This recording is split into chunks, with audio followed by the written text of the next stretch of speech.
ज़िमनी इंतखाबात के दौरान दहशतगर्द कार्रवाइयों का खतरा है। विफाकी वज़ारत दाखिला ने खबरदार कर दिया, इलेक्शन का इनेकाद मोहतात अंदाज में किया जाए। विफाकी वज़ारत दाखिला का इलेक्शन कमीशन को मशवरा।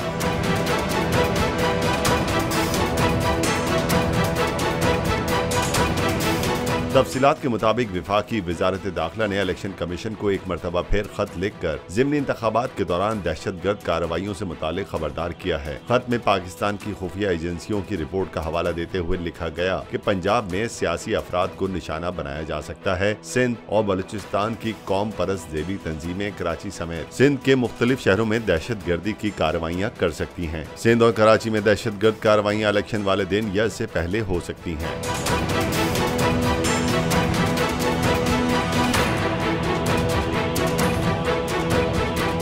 विफाकी वज़ारत दाखिला ने खत में मजीद बताया कि पाकिस्तान की खुफिया एजेंसियों की रिपोर्ट ने इंकशाफ किया है कि 2021 के मुकाबले में रवां साल केपी में दहशतगर्द कार्रवाइयों में 52% इजाफा हुआ। दहशत गर्दों ने खैबर पख्तूनख्वा, पंजाब और कराची में कार्रवाइयाँ बढ़ा दी हैं। इस वक्त फौज और पैरामिलिट्री फोर्सेज सैलाब रिलीफ ऑपरेशन में मसरूफ हैं। अमन व अमान की सूरत हाल का कंट्रोल करना अकेला पुलिस के लिए मुमकिन नहीं, इसलिए ज़िमनी इंतखाबात का इनेकाद मोहतात अंदाज में किया जाए।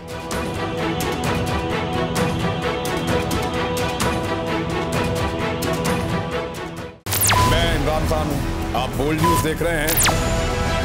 सबसे बड़ा चैनल बोल्ड, सबसे बड़े एंकर इमरान रियाज खान के प्रोग्राम इमरान खान बोल्ड के साथ ने रेटिंग के तमाम रिकॉर्ड तोड़ दिए। 56% नाज़रीन ने बोल्ड न्यूज को देखा। सोशल मीडिया पर भी सबने ज्यादा देखा। सबसे ज्यादा व्यूज, सबसे ज्यादा रील्स और सबसे ज्यादा रेटिंग के साथ बोल्ड अब भी नंबर 1 पोजीशन पर बरकरार। सब्सक्राइब करें और बेल दबाएं ताकि कोई खबर रह न जाए।